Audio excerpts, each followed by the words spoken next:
respecto al apoyo a las campañas de la no revocatoria, y también ha sido tajante en decir pues que para el caso de la campaña de la reelección no han aportado nada. Lo que he hecho es corroborar lo que ya había manifestado anteriormente y lo que también ya habían declarado otros colaboradores en ese sentido. ¿Se refiere entonces y confirmó el caso de Budiano? Sí, ha sido confirmado. Ha indicado de que va a presentar la documentación correspondiente para acreditar los pagos que se habrían realizado. No solamente, sino todos los registros donde han habido pagos por parte de la empresa Odebrecht que venían de la División de Operaciones Estructuradas y que justamente se ha comprometido a presentarlas a la Fiscalía para corroborar sus dichos, ¿no? Bueno, lo único que él ha mencionado es que sí existía una preocupación en el caso que la señora pudiese ser revocada. Y por eso...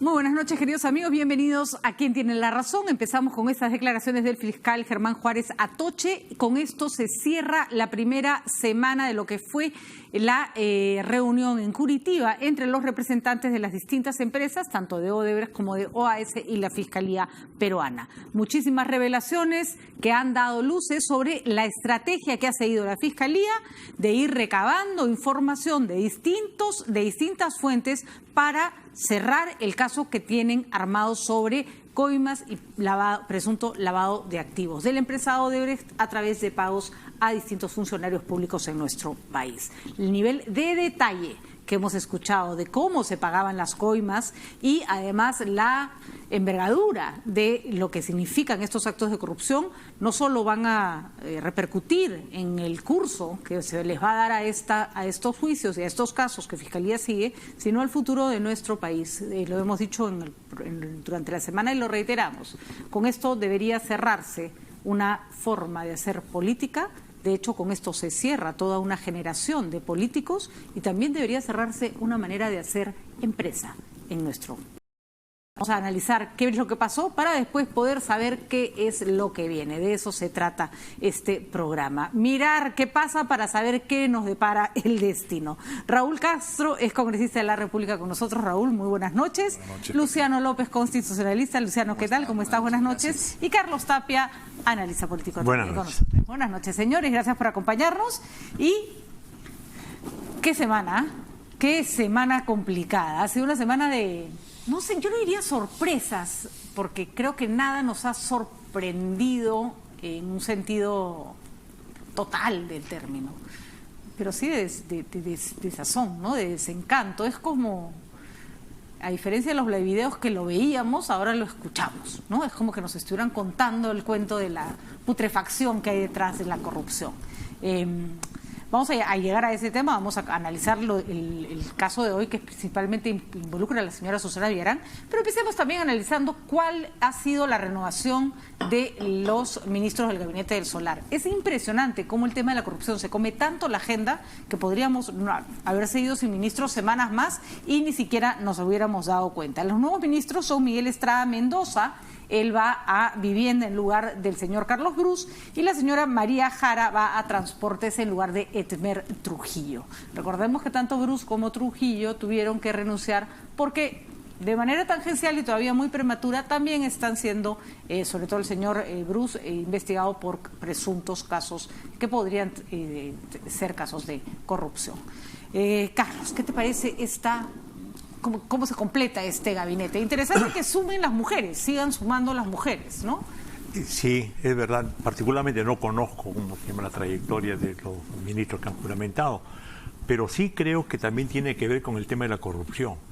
¿Por qué? Porque al que sí conozco es a Gustavo Guerra García, que era uno de los voceados. Así es. Y que en realidad hizo bien el gobierno de que la bandera de su buque insignia político es la lucha contra la corrupción, incorporar a un ministerio a alguien que está cercano al tema de la corrupción de la alcaldía de Susana Villarán. Se desistió de él cuando ya estaba bien voceado, digamos. Claro, ¿no? Y yo reconozco en él también muy buen profesional y muy honrado. No se olvide que su papá fue el presidente de la comisión del Senado que acusaba a Alan García por enriquecimiento ilícito y lamentablemente porque vino el golpe del autogolpe del 5 de abril no se pudo hacer. Y Su hermano, el tío, ha sido rector de la Universidad Cayetano Heredia. O sea, es una familia que yo la conozco muy bien ordenada y leales a sus principios. Pero estoy de acuerdo contigo que tampoco Gustavo podría arriesgarse a ese nivel de decir, bueno, yo quiero estar ahí como ministro, ¿no es cierto?, cuando sabía los errores que podría haber cometido el propio gobierno de aceptarlo, ¿no? No es hora de que Vizcarra se abra frentes innecesarios. La señora María Jara tiene una trayectoria muy interesante, ha estado trabajando sobre todo en el ámbito municipal, en Sutran, conoce el sector del transporte de manera muy cercana y creo que ha sido una buena alternativa a Guerra García. Pero da cuenta de lo que dices, Carlos, el gobierno no está dispuesto a meter la pata, ¿no? El gabinete está demasiado sensible, Raúl. Sí, es verdad.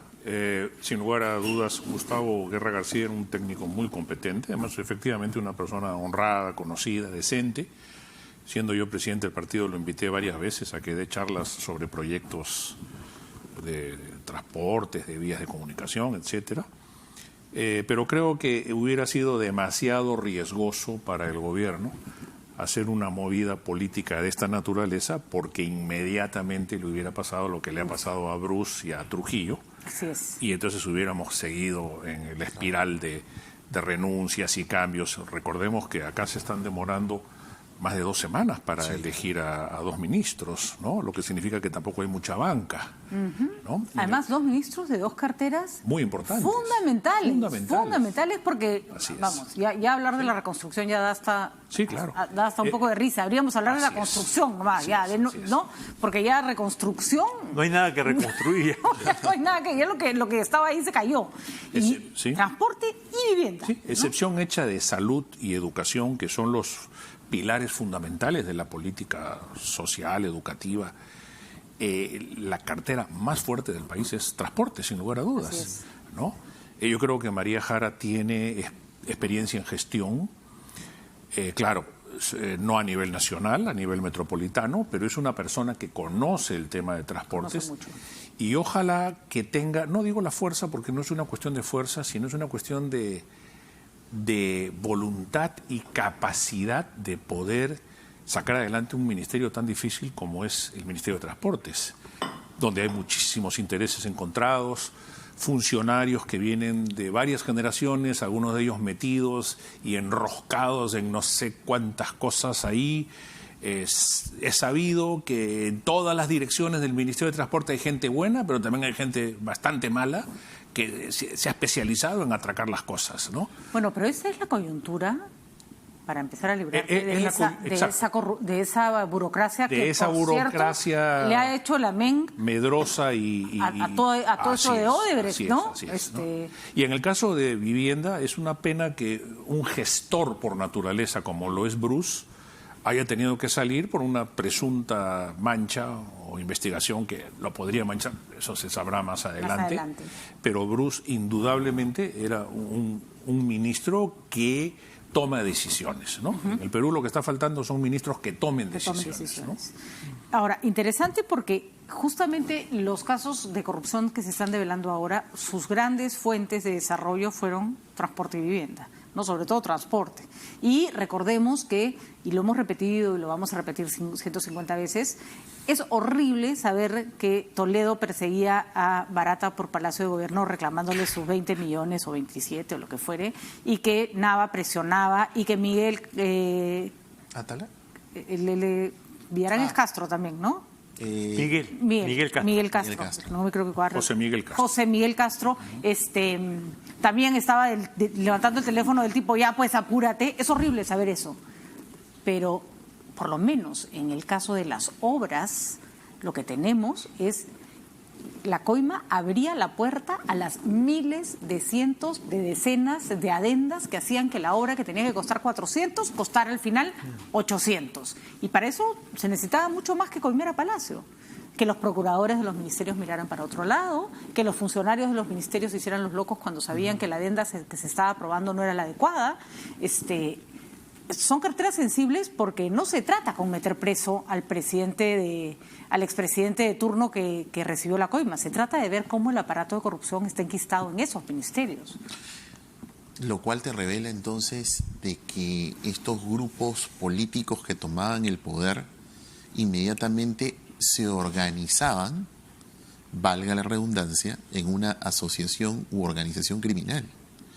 O sea, a ver, partes de un paradigma que al menos, como iniciabas tú la entrevista y reflexionabas sobre este cierre de esta primera oleada de las declaraciones en el marco de la colaboración eficaz, lo que te pone ahí como una nata ahí flotando es que eso somos, unas organizaciones donde los grupos políticos veían al Estado como un botín, ingresaban al gobierno y tomaban ciertas posiciones claves, transportes, vivienda, ¿no?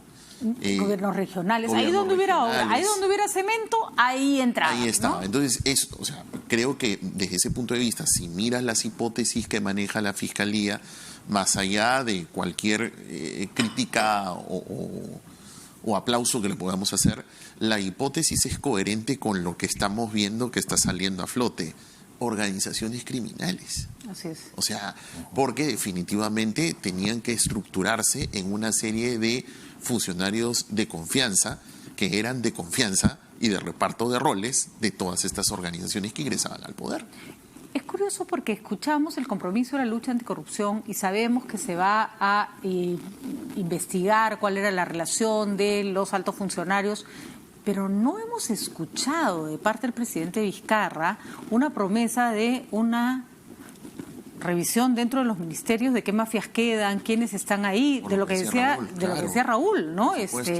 De nada sirve que sigamos metiendo presos a los cabecillas y después la gente que se conoce el modus operandi se queda ahí, ¿no? Además, quizás más que los partidos, porque muchos de los ministros han sido independientes en la mayoría de los casos, o sea que no estaban afiliados a un partido político, hacían conexión rápida con mafias ya enquistadas en los ministerios o se veían en la necesidad de alguna manera arreglar con ellos para que los proyectos salgan. Un ejemplo claro, Raúl, es los arbitrajes. Porque, por ejemplo, tú tienes la posibilidad de apelar el resultado del arbitraje ante Poder Judicial. Ni un procurador apeló, ni uno. Eso se llama nulidad del laudo arbitral. Ningún laudo fue a nulidad. Ninguno. O sea, alguno pues tendría que haberte parecido que tenías razón. O sea, casi que perdían por walkover, ¿no? Claro. No hace ningún esfuerzo por ganar un arbitraje. Sí, el señor Canepa puede recibir un montón de plata, puede haber árbitros que se vendieron, pero para que eso funcione necesitas la complicidad del otro lado también, ¿no? Y en esa lógica de conexiones, mira que el sistema de defensa del Estado, que son los procuradores, están a cargo de un órgano que los articula, que es del sistema de justicia, es del Ministerio de Justicia. Así es. Lo cual sigue abonando a esta hipótesis de que en realidad pues se repartían los roles en posiciones claves para que todo esto pudiese fluir. Y ahora tenemos el tema, además todos sabemos que no pasa solo por las personas pueden robar porque la institucionalidad no funciona. ¿No? Finalmente esa es la clave del rompecabezas, ¿no? Claro. Mira, en realidad lo que estamos viviendo es una cosa, llamémosle, muy singular para la situación no solamente del Perú, sino de América Latina. Sí, claro. Cinco presidentes que están como están, ¿no es cierto? Expresidentes. Pero no hay que olvidar que también en la historia del Perú hemos tenido, ¿cómo se llama?, situaciones bien difíciles, ¿no es cierto? ¿Se acuerdan del guano, el salitre, todas estas cosas? Lo que pasa... El libro de Cueto es, ¿no? ¿El de la historia de la corrupción? Sí. Es la cosa más deprimente. Sí, por eso te digo. Es la cosa más deprimente que he leído mucho tiempo. Por cierto, es buenísimo, ¿no? Claro, pero lo que sucede es que el enfoque tuyo, del doctor, es desde el punto de vista de la legalidad, de la sanción, de la criminalización del problema, ¿no? Yo lo vería en términos políticos, ¿ya? Por favor. Es porque no se puede entonces tener un Estado eficiente, capaz de planear un desarrollo del país con el mercado libre, lo que te quiera. ¿Por qué? Por la corrupción. O sea, ni siquiera se puede hacer verdaderamente un Estado propiamente neoliberal, como se dice. ¿Por qué? Porque está corroído por la corrupción. Claro. Y la corrupción quiere decir robo de los ingresos del Estado que deberían ser a favor del pueblo para un grupo de particulares. En otra medida, creo yo, que el Estado está al servicio de los grupos de poder particulares corruptos, no digo todo, ¿no es cierto? Por lo tanto, habría que ver si el Estado está en función de los particulares que tienen poder y que están metidos en la corrupción del Estado. Habría que nacionalizar el Estado, que no es una redundancia decir estatizar el Estado, ¿no? Sino verdaderamente convertirlo como un instrumento importante para una economía social de mercado. Tienes que tener un mercado que funcione, que sea eficaz, no necesariamente que sea grande, pero que sea eficaz, que tenga poder. Y con la corrupción no consigues eso. Por si acaso, el libro es Historia de la corrupción en el Perú, es de Luis Alfonso Quirós. Luis Alfonso Quirós. Le estábamos cambiando el nombre. Si no lo ha leído usted, publicado por el IEP, ¿no, Carlos? IEP es el que publica ese libro. Denle una mirada porque los va primero van a darse cuenta que la historia que estamos viendo ahora es... Yo me callé porque creía es un remake, es un remake. Es un remake, la hemos visto 150 veces. Pero eso nos muestra entonces de que en realidad es un problema fundamentalmente cultural. Exactamente. Es un problema fundamentalmente cultural porque al inicio justamente comentabas, no solamente es un problema de Estado o de quienes asumen la función pública, sino que también es una cultura de los particulares, por supuesto que sí, correcto, que realizan pues en la forma de hacer empresa, la forma de cómo entonces como empresario me digo formal porque soy muy grande, porque cumplo y tengo mis estándares. Recuerden que, por ejemplo, Odebrecht había sido hasta incluso premiada por sus buenas prácticas anticorrupción, lo que aquí llamamos compliance, ¿cierto? Mis programas de cumplimiento todos funcionan, claro, el papel pero en aguanta realidad todo, pues. es que a eso es lo que voy. Es el empresario que dice, necesito eso para mi certificación, para esto, hazlo. Ya. Y entonces, pero no hay una voluntad, un tema cultural que entonces nos digamos, y que creo que esta es la oportunidad, una de las cosas positivas de este fenómeno gravísimo que tenemos, es que entonces creo que deberíamos pensar todos, y entonces, ¿eso somos?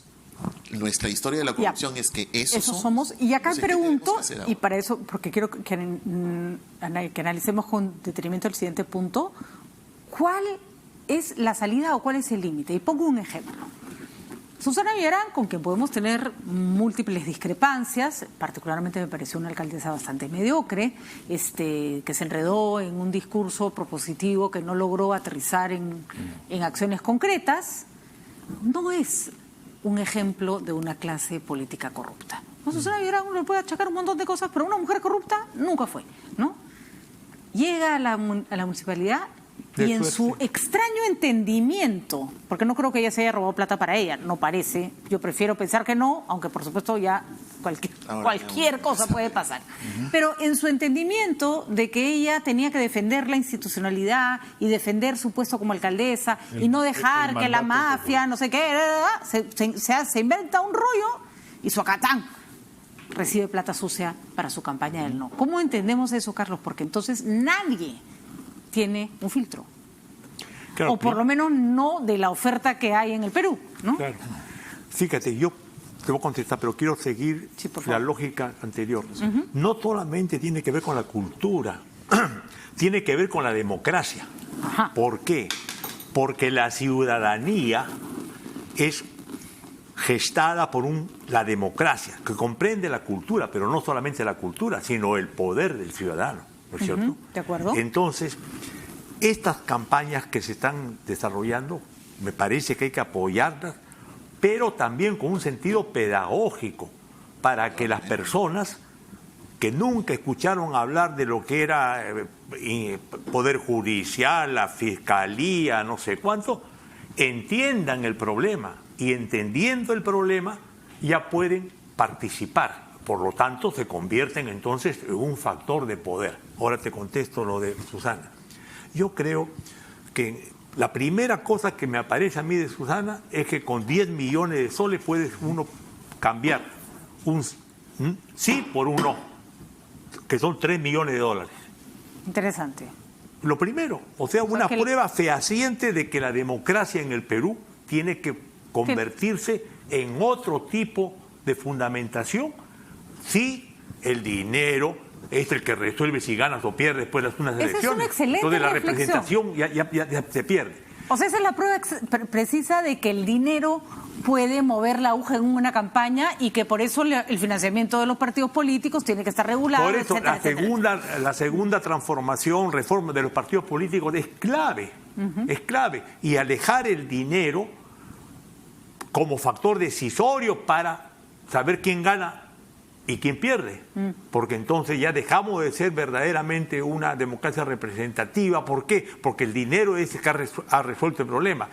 El 50%, se ha hecho una encuesta, de todos los pobladores del interior del país que han votado no conocen el nombre ni de su alcalde ni de su gobernador. Entonces, es obvio que ha sido una campaña basada en el dinero, no a esta magnitud, ¿no es cierto? Pero sí, eso tiene que ser resuelto.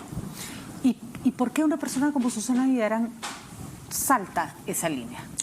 Yo repito, no la conozco mucho, al contrario, una vez escribí un artículo en La República casi insultándome porque estaba yo apoyando a Humala y que ella se arrepentía de haber votado por mí para decidir que yo fuera miembro de la Comisión de la Verdad, ¿no es cierto?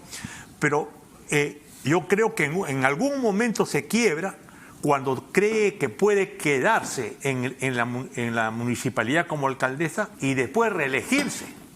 Entonces, y después termina siendo vicepresidenta del general Urresti, diciendo que Urresti es inocente, cuando ella había sido secretaria general de la Coordinadora de Derechos Humanos. Ahí se quebró totalmente. Ahí se quebra totalmente. Lo cual revela que el problema es mucho más complejo de lo que creemos, ¿no? Yo no sé si esto, por ejemplo, de creer que no va a haber dinero en las campañas, creer que no va a haber marketing, creer que no va a haber medios de comunicación que tomen posesión en una era de las masas, en una era de la posverdad, en una era donde las ideologías han cambiado de agenda, ya no es el poder nace del fusil o incendiar la pradera o el liberalismo manchesteriano, ahora es otro tipo de agendas que han pegado en la conciencia de los ciudadanos y que hacen que...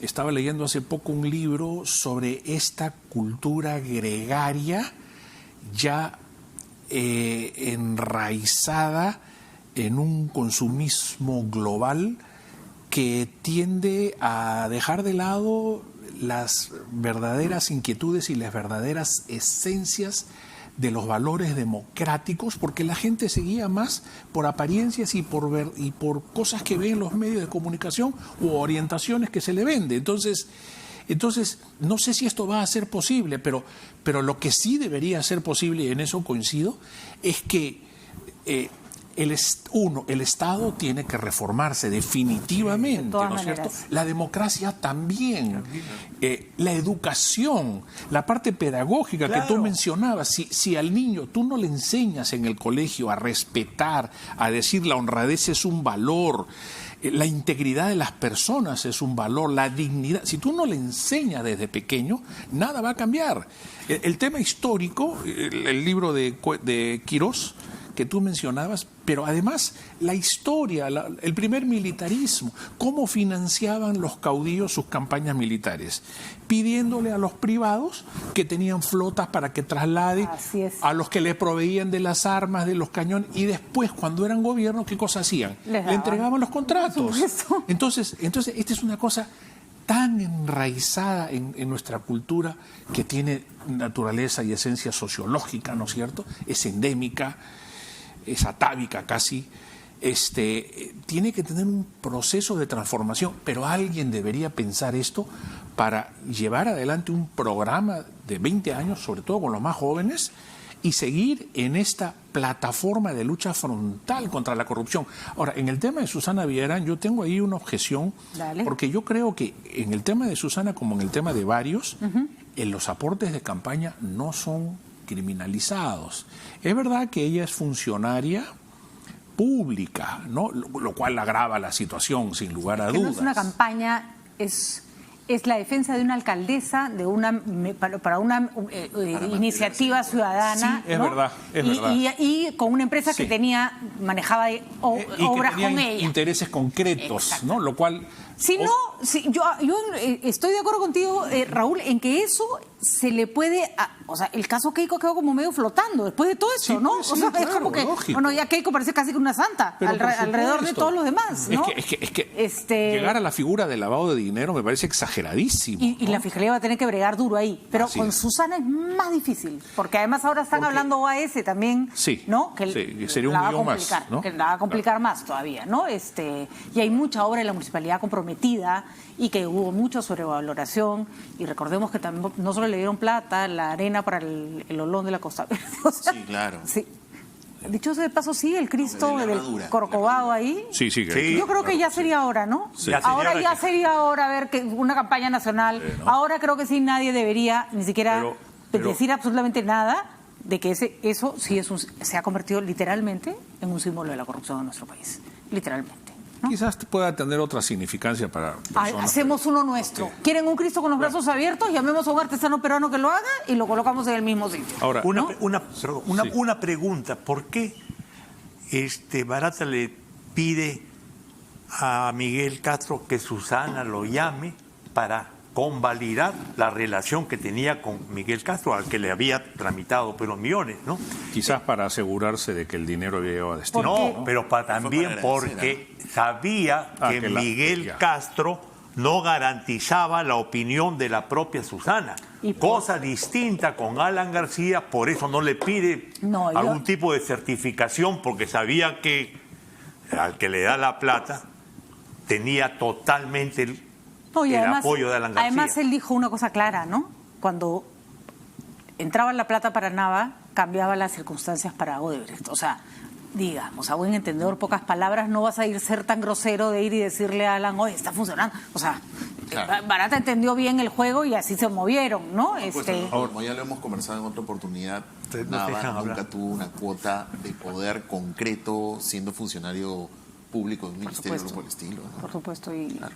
Pero quizás ahí también hay una particularidad, ¿no? Y es que cuando Alan García entra a la presidencia, el tema de la interoceánica ya estaba encaminado, ¿no? De manera que allí el tema tenía que deslizarse, ya estaba comprometido.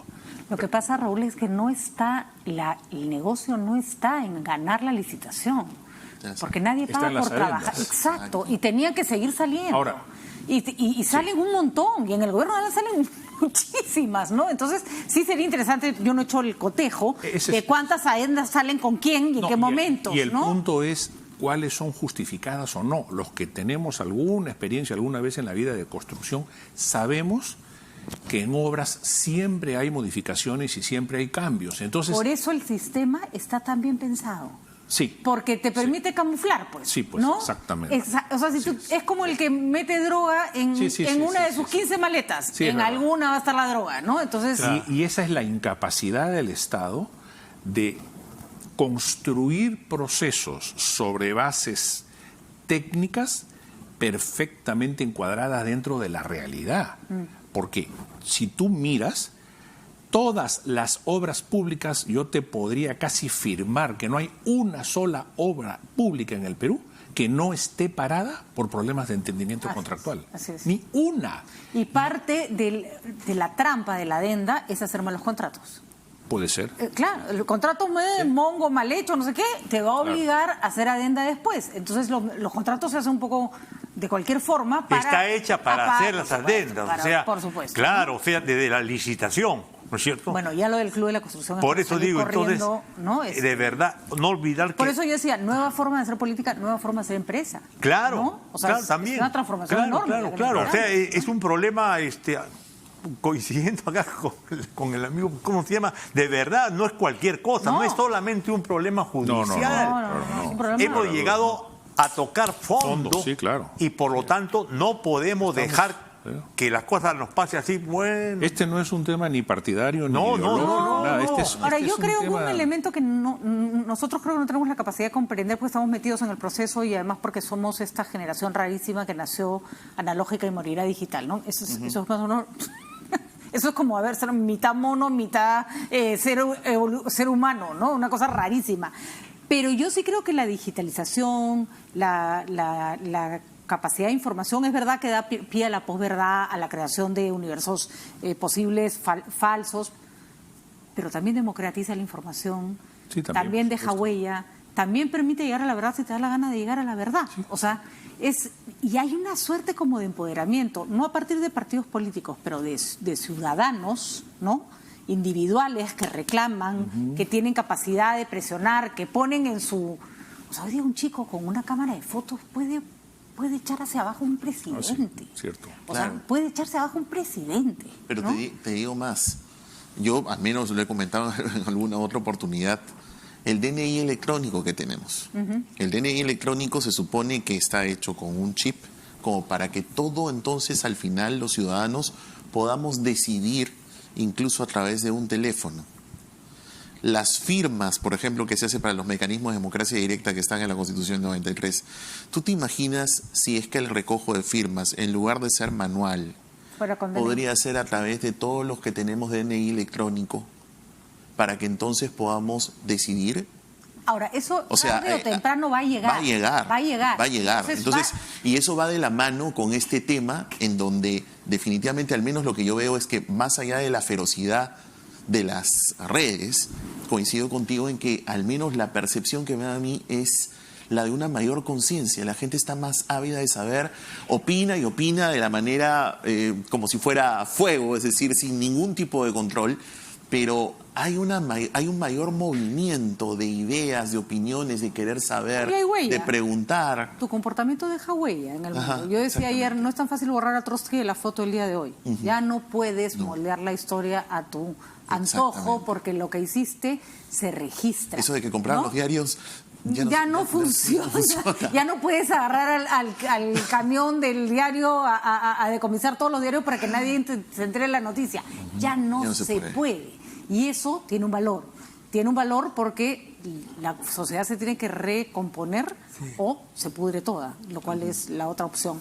No quiero cerrar porque tenemos que ya ir cerrando esta parte del programa sin la opinión sobre la prisión preventiva de Pedro Pablo Kuczynski. Fiscalía ya pidió arresto domiciliario, lo cual creo que ha sido bastante sensato. Sí, claro. Hay que decir además, Pedro Pablo Kuczynski, que por supuesto está comprometido en casos que tienen que esclarecerse, no ha dado mayores muestras de intentar irse del país ni de rebeldía. ¿No? Al contrario, creo que ha sido una de las personas hasta ahora que con más humildad, dentro de lo posible, se ha acercado a responder ante la justicia. Humildad y aplomo también, ¿no? Aplomo y mira, por eso bien digo, duro, muy dura la situación. Por eso digo. Y yo también estoy de acuerdo, ¿no? Lo que me preocupa es que si verdaderamente tiene la afección cardíaca así predispuesta a sufrir, ¿cómo se llama? Llamémoslo un infarto rápido, violento, o debería mantenerse algún tiempo en la clínica para que salga, ¿cómo se llama?, lo suficientemente garantizado para irse a su casa, ¿no? Pero sí, yo creo que mantener, lo que hayamos conversado sobre detención provisional, preventiva. Sí, porque ya está... No puede ser, pues. Sí, pues. Yo creo que si esto no llegaba, sinceramente, el resto del mundo nos hubiera visto como un acto de barbarie, ¿no? Sí. Porque aun cuando no tuviera la afección cardíaca, se le ha cambiado una válvula al corazón hace 15 años, cosa que no es poca cosa. No es poca cosa, ¿no? Es un presidente y es una persona de 81 años, ¿no? Que además está con un exceso de peso que le está complicando, digamos, la normalización de su salud. Entonces, me parece que hay en general poco sentido de, oye, mientras no haya una acusación formal o una sentencia formal, por lo menos, ¿sabes qué? El trato debe ser un trato digno, ¿no? No digo que sea un trato suave, pero un trato digno. Y el Poder Judicial creo que tiene que empezar a buscar sus alternativas también. Yo había estado criticando al Ministerio de Justicia por no poner en práctica el tema de las de los grilletes electrónicos. Eso lo presentamos nosotros el año 2007. Pero hablamos con el ministro de Justicia, dijo, los grilletes están, la reglamentación están, y los jueces no se los ponen a los Eso en Colombia funciona perfectamente y te dicen, tú puedes, en algunos casos te mantienes en tu casa, en otros casos puedes ir a la bodega de la esquina, en otros casos dentro de tu distrito te puedes mover y hay una central en donde hay unas pantallas grandes con unos técnicos policías. En cuanto el grillete sale de la zona ya programada en informática, inmediatamente suena una alarma. Por supuesto. Y además tiene un GPS. Exactamente. O sea que no es que tú, y tampoco te lo vas a serruchar para sacártelo porque no es posible. Además, esa central está conectada a los celulares de los policías. Exactamente. O sea, llega un mensaje y le dice que chapa al señor tal que se está cruzando la vereda. La tecnología, ¿no? Al servicio otra vez, claro. Tu existencia en el mundo deja huella. Hasta ese nivel. Hasta ese nivel, ¿no? exacto. Así que hay que también avanzar un poco en virtud de defender las libertades. Lo que no sé si están de acuerdo es con el proyecto que busca cambiar las condiciones. No me parece. Eso, no es una cosa abominable. Además, de la táctica, usted en este momento además ¿quién lo va a cambiar? ¿El Congreso que tiene a todos sus líderes comprometidos? Por supuesto, un claro conflicto de interés. Otra cosa dejarse con los haciendo por menos. Otra cosa que yo creo que debería ya hacer un esfuerzo el Estado es, por ejemplo, estas personas que van en detención preliminar, ¿a dónde van? A la prefectura. Por los pocos días. Están acomodados en una oficina administrativa. La gente que va detenida, que va a la carceleta, ese es un submundo que hoy día, por cuestión de derechos humanos, no debería existir. ¿Qué tal si se alquilan 3 departamentos? No sé, pues no puede ser tan complicado. Cosa. O sea, además es una detención preliminar, o sea, es atentar contra tu libertad en el grado más elemental. Le devuelve la dignidad a la persona que después es declarada inocente. Los jueces no te van a pedir disculpas. Pero ya ha tenido que pasar por ese calvario. Hay 35.000 presos que no tienen condena. Pero estas condiciones de carcelería preliminar, preventiva, la carceleta, no puede ser.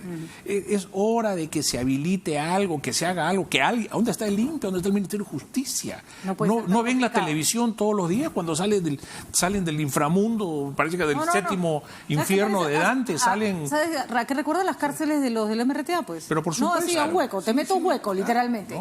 Por eso es que el Ejecutivo tiene que acompañar estas medidas de corrección, porque ¿a quién le correspondería todo esto? Claro. Es al Ejecutivo, estás hablando del Ministerio de Justicia, estás hablando del Ministerio del Interior. Entonces, ¿quieres pedir que los jueces sean garantistas? Tienen que ser garantistas además, pero acompaña para que ese garantismo sea completo. Fronteras seguras, una mejor policía entrenada, tus grilletes electrónicos, unas mejores instalaciones. ¿Y eso quién lo provee? Y a veces es un tema eventual. Pero también vamos a decirlo, con eso tenemos que cerrar.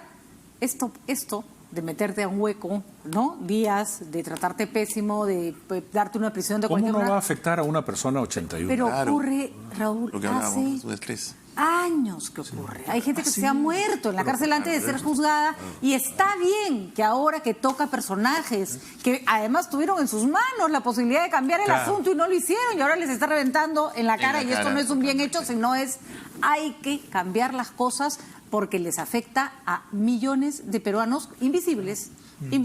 Patricia, un dato para simplemente terminar. La interoceánica costó 258 millones en el 2005 y terminó en 1.185, 369, 489 dólares que tiene que ver con todas las adendas. Simplemente el dato. Adenda manda. Gracias, señores. Interesantísimo. Un magnífico fin de semana para ustedes. A descansar un poco de estas noticias. Nosotros nos vamos a una pausa y continuamos una conversación que ayer iniciamos con Juan Infante. Él es especialista en el mundo de los micro y medianos empresarios y él estaba diciéndonos ayer un tema fundamental. El Perú centró tanto los ojos en la gran inversión que perdió la agenda del pequeño y el mediano emprendedor.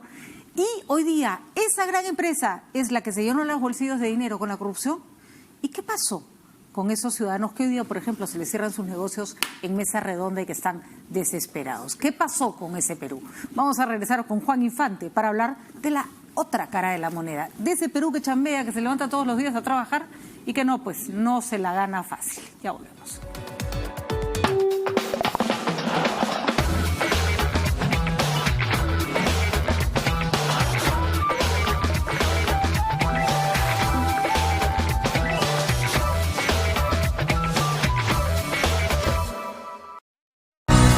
Otro año, lleno de retos y trabajo.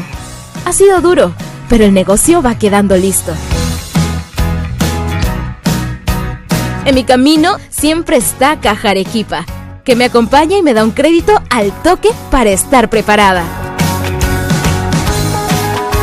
Sabemos por qué chambeas.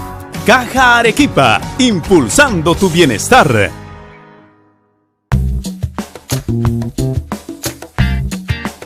Si estás pensando en refinanciar tu deuda, tienes que tener en consideración algunos temas. Por ejemplo, el refinanciar significa que no estás cumpliendo con el plazo pactado con el banco. Es decir, inicialmente pactaste 12 meses, ahora le estás diciendo para pagarle en 16.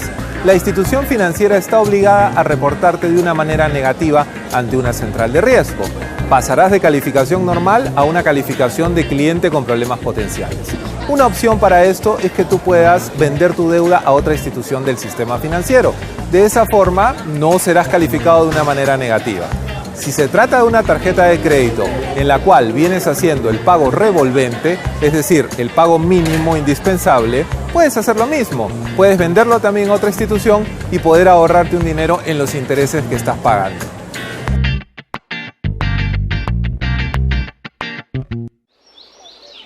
El 46% del territorio peruano se halla en condiciones de alta vulnerabilidad, lo que convierte a Perú en el tercer país más frágil del planeta ante el cambio climático. Con miras al Bicentenario, es urgente adoptar mejores políticas en temas de sostenibilidad ambiental que mejorarán la conservación de nuestros hábitats naturales. RPP presenta el segundo Foro Integración al Bicentenario, porque convertir al Perú en un país sostenible es tarea de todos los peruanos. Segundo Foro Integración al Bicentenario, organizado por RPP, con el compromiso de Movistar.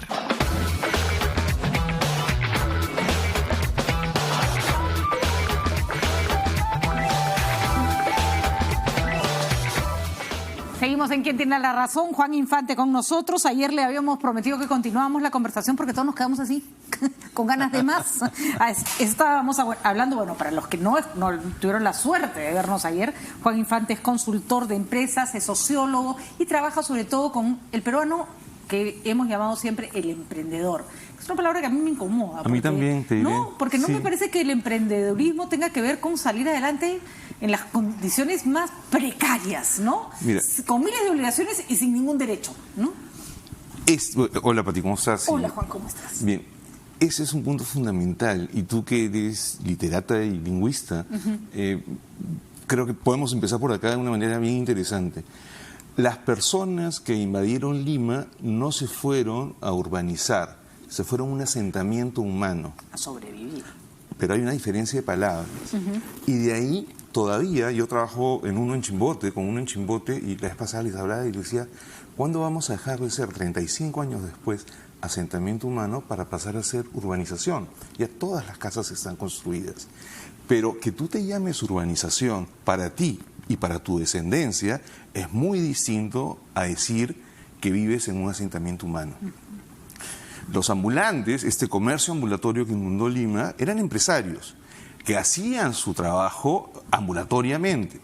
Luego construyeron mercados, galerías comerciales, en fin. Gamarra creció, pero como... ¿No? Y no aceptamos que eran empresarios y les pusimos microempresarios.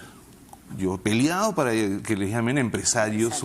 Y en eso apareció el boom de llamarlos emprendedores. Y emprendedor finalmente termina con que ver más con el empuje que con la organización. Además con el empuje en las peores condiciones. Exacto, ¿no? O sea, si viniste huyendo del terrorismo y tuviste que trabajar 28 horas en la calle sin dormir, eres un emprendedor. Exacto. No, eres una víctima. Exactamente, ¿no? Y entonces con una resiliencia, pero eso no es un modelo de nada, ¿no? Exactamente. Entonces, y además, a nivel norteamericano, la palabra emprendedor significa un montón de cosas más. Tiene una carga de innovación que el que empuja la carretilla no la tiene. No la tiene. Entonces, no terminamos de llamarlos empresarios y, por tanto, no le damos una ciudadanía económica que se necesita para tratar sus problemas. Me salté una parte. que es horrible, que yo también ahorita estoy combatiendo mucho, que es la palabra informalidad. Cualquier cosa que ocurra en este sector de pequeña empresa, la informalidad, incendio, la informalidad. ¿Qué cosa es la informalidad? La informalidad normalmente, hasta antes del 2000, estaba más referida a la ausencia de papeles, no RUC, papeles, no licencia y no derechos laborales, no inscripción de tus trabajadores en el Ministerio de Trabajo. Hoy día informalidad es todo lo que signifique pequeña empresa, aunque tengas RUC. todo lo que no sea Wong y Yoki Plaza. Exactamente. Entonces yo digo, oye, ¿qué nos pasa? Así es. ¿No? Ese es, por ejemplo, un caso que en Mesa Redonda ha saltado. Cuando han dicho, estamos cerrando los comercios, la gente dice, perdón señor, yo tengo mi licencia, soy formal, a mí no se me incendió mi puesto, yo no he cometido ninguna infracción y me están cerrando, ¿no? Mesa, además. Entonces, lo que podría estar pasando, y lo que debería ser el discurso del alcalde Muñoz, es, disculpa, pero acá hay unos parámetros de defensa civil que tú no estás cumpliendo. Por tanto, cúmplelos. Te escuchaba al final de la conversación anterior, y creo que ya cuando había cerrado, y decías tú, esto debería ser por cuadras o por galerías, que es lo lógico. Estamos a 2 semanas del Día de la Madre, la campaña más importante de Mesa Redonda y de Gamarra y de muchos comercios después de la Navidad. Entonces, es obligatorio hacer algo en Mesa Redonda, pero hay que hacerlo con más inteligencia. Y es verdad, tampoco vamos a decir que son unos santos los comerciantes, ¿no? Hay que ordenarlos. Y los empresarios, ¿no? ¿Por qué? Porque a la primera que pueden se desbordan, ¿no? Imagínate, cierras todo Mesa Redonda y la pregunta es, ¿tienes gente para hacer rápido la supervisión? ¿O estás cerrando porque estás cerrando sin gente siquiera, porque ha sido apenas unos días después? Es el equivalente a la prisión preventiva, más o menos, ¿no? Digamos, el alcalde Muñoz ahorita se está comportando como el alcalde Fuerabamba. De acuerdo. Ahora, obviamente el alcalde Muñoz tiene intenciones de arreglar un problema. Está imbuido del espíritu Forsyth y está muy bien. Pero creo que el origen de su problema está en lo que veníamos conversando el día de ayer. Ha habido tal concentración de atención del Estado en general sobre esta gran inversión, la minería, la famosa, yo me acuerdo que además es frase que ya nadie se atreve a repetir, eso ahuyenta la inversión extranjera. Yo me acuerdo hubiera sido que la ahuyentara toda, si eso era lo que nos iba a traer, ¿no? Acaba de recordarnos Luciano Luciano López que la Interoceánica empezó costando 250 millones y terminó costando más de 1.000, ¿no? Y entonces esa ausencia de agenda ha dejado otra vez que esto se las arregle un poco como pueda. Y se las arregle un poco como pueda es dejar esta fuerza laboral que es importantísima en manos de gobiernos regionales, locales, municipales, cada uno con sus propios intereses y su propio plan de existencia. Me comentaba ayer un amigo, para hacer un paréntesis, en este aumento significativo de los costos, la ingeniería, me decía, es una ciencia exacta. Entonces, multiplicar por 4, o sea, tenían pésimos ingenieros, ¿me entiendes? O sea, claro. Todos hemos hecho una remodelación en casa y sabes que el maestro te dice va a costar 100 y te puede costar 120. Pero no te va a costar, además, no te va a costar 500, pues, ¿no? No te va a costar 500, ¿no? Sí, pero los ingenieros ahí tienen mucho que decir, en fin. Volviendo al tema de la agenda, ¿no? Digamos, creo que ni el alcalde Forsyth ni el alcalde Muñoz han comenzado a organizar a los dueños de las galerías o a los administradores de las galerías para que ellos a su vez organicen a los propietarios de las pequeñas tiendas que les vendieron los dueños de la inmobiliaria. O sea, acá estamos hablando de los inmobiliarios que construyeron las galerías, por un lado. Los que han comprado como negocio pequeño una tienda, que bueno, tan pequeño no era, porque en Gamarra una tienda ha podido llegar a costar $1 millón, y los inquilinos que llevan a su cargo el negocio. Hoy día no hay estímulos ni para los inquilinos para invertir en promoción, en arreglar. Para el propietario ya se acostumbró a recibir el alquiler de su tienda y no invertir en casi nada más. Y el administrador y dueño de la galería tampoco quiere gastar de su plata para promover. Eso es un asunto que hay que arreglar hoy y funciona en galerías bien construidas como las de Gamarra y en galerías medias hechizas que tienes en Mesa Redonda, Mercado Central, que es una arquitectura distinta. Que son como unos galpones, una cosa medio... Los galpones son los terrenos que fueron ocupados ¿no? y tienen una estructura muy rústica, digamos. Exacto, ¿no? pero ahí se pueden construir galerías modernas, con mejores espacios. Pero después tienes unas casas acomodadas en 3, 4 pisos. Yo he entrado, es de terror, llenas de mercadería. Yo he ido mucho a Mesa Redonda, hace tiempo que no voy, debo decirlo. Cuando tienes niños, hay que ir varias veces, Halloween, Navidad, cumpleaños. Y de verdad que a veces volteas y dices, ¿qué hago acá? O sea, si salta una chispa, hay un temblor, me voy a morir de todas maneras, porque los accesos son imposibles, está todo el mundo caminando por donde no debe, la mercadería a la mitad de la escalera. Entonces, ahí hay que decirles, oye, hay que construir esto de nuevo. Hay que tumbar y hay que volver a construir. Y aparece otra cosa, que es necesito construir con crédito. Y el crédito tiene que ser barato para esas construcciones y tiene que ser de largo plazo. Hoy día el pequeño empresario accede para comprar inmueble como empresa a un crédito de 5 años como máximo, con unas tasas de interés de 15%, 18%, 20%. Ahora, Juan, para poner un ejemplo en paralelo, por ejemplo, yo nunca me imaginé que Polvos Azules se iba a arreglar.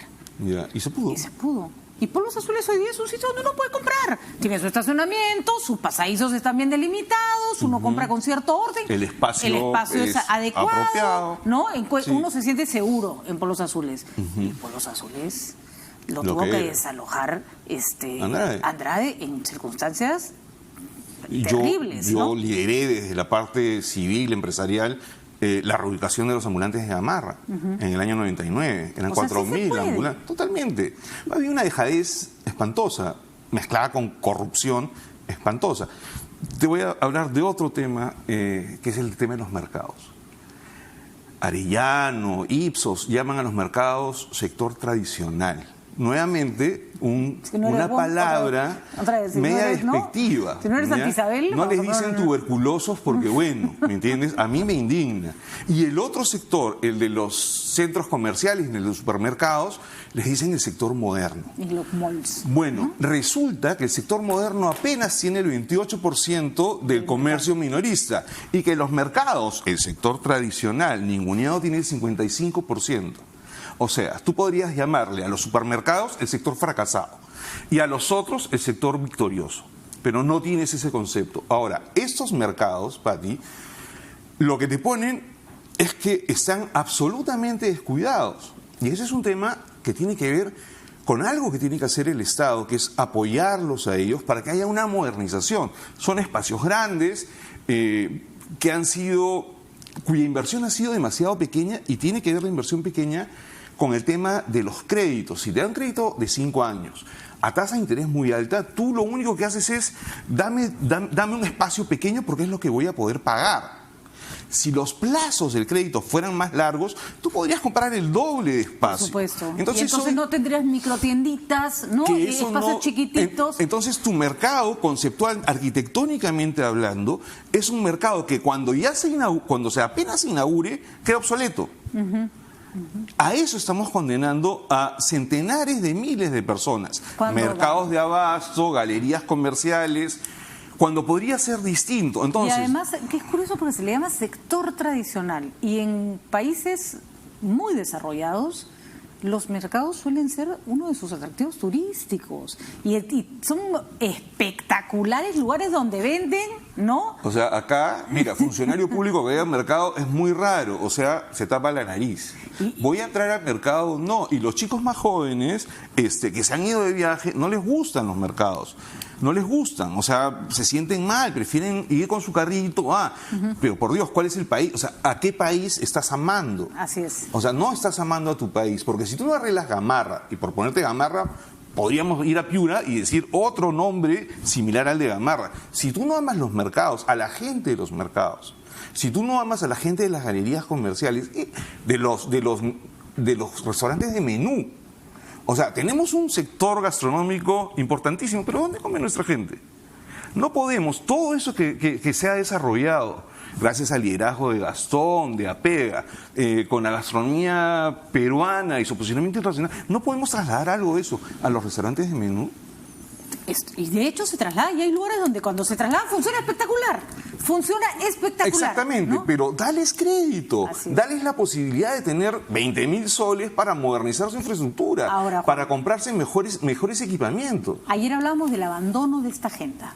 Y de hecho el sector financiero no se compra mucho el pleito, y hemos visto cómo el Estado, con programas como Mi Vivienda, por ejemplo, mete palanca que nadie dice que regala plata, sino que pone una palanca para que el crédito se vuelva más manejable para los sectores de interés social. Sí. ¿Esa es una agenda que tendría que recuperarse? Por supuesto, pero ¿qué pasa? Muchos bancos tienen intereses en el sector moderno de la economía, tienen intereses en los terrenos, incluso en los mercados. ¿Me entiendes? Entonces hay conflictos de intereses bravazos. Entonces ahí lo que necesitamos son pantalones. Entonces, y a la banca